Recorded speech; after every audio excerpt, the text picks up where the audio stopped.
Assalamualaikum warahmatullahi wabarakatuh. Perkenalkan, saya Septarina Dwi Prisani, NIM 18058110, ingin menjelaskan dampak globalisasi dan konsekuensinya bagi masyarakat Indonesia. Nah, di sini saya akan menjelaskan dulu yang pertama, apa itu globalisasi. Globalisasi merupakan sebuah istilah yang memiliki hubungan dengan peningkatan keterkaitan dan ketergantungan antar bangsa dan antar manusia di seluruh dunia melalui perdagangan, investasi, perjalanan budaya populer, dan bentuk-bentuk interaksi yang lain sehingga batasan-batasan suatu negara menjadi semakin sempit. Yang kedua, saya akan menjelaskan tentang faktor terjadinya globalisasi. Faktor terjadinya globalisasi itu ada yang pertama tentang perkembangan teknologi informasi dan komunikasi. Yang kedua tentang adanya hukuman antar negara. Yang ketiga berkembangnya teknologi transportasi. Dua ciri utama globalisasi. Yang pertama, peningkatan konsentrasi dan monopoli berbagai sumber daya dan kekuatan ekonomi oleh perusahaan-perusahaan transnasional maupun oleh perusahaan-perusahaan dana global.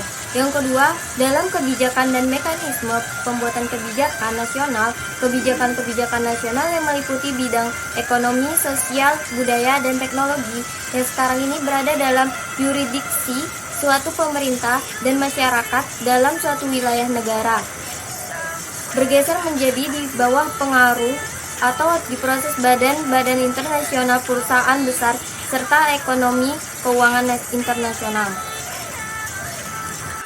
Konsekuensi globalisasi bagi masyarakat Indonesia itu ada dua faktor. Yang pertama, ada dampak positifnya, dan yang kedua, ada dampak negatifnya. Dampak positifnya itu ada perubahan tata nilai dan sikap.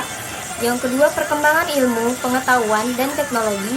Yang ketiga, tingkat kehidupan yang lebih baik. Dari dampak positif tadi, ada yang merupakan perubahan tata nilai dan sikap. Perubahan tata nilai dan sikap itu merupakan adanya globalisasi budaya menyebabkan progres nilai dan sikap masyarakat yang semulanya irasional menjadi rasional. Yang kedua, berkembangnya ilmu pengetahuan dan teknologi. Nah, di sini dengan berkembangnya ilmu pengetahuan dan teknologi, masyarakat itu menjadi lebih mudah dalam beraktivitas dan mendorong untuk berpikir lebih maju. Yang ketiga tadi, tingkat kehidupan yang lebih baik.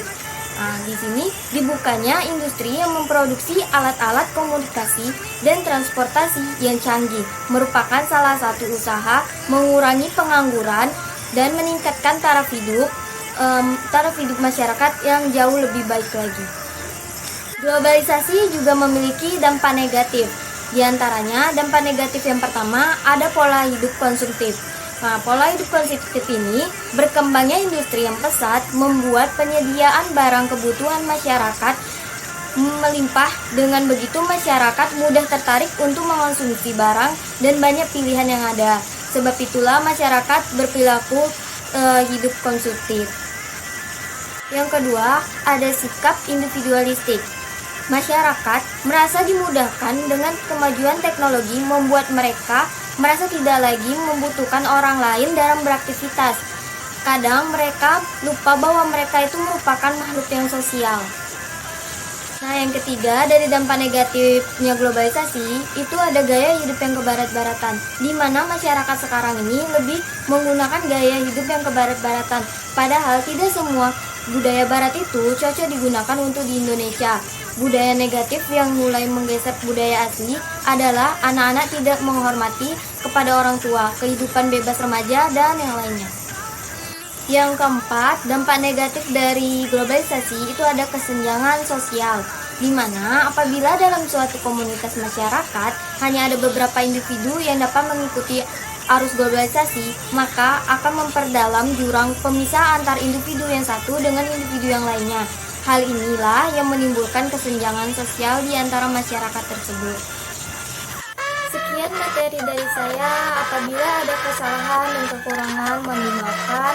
Saya akhiri. Wabillahi taufiq wal hidayah. Wassalamualaikum warahmatullahi wabarakatuh.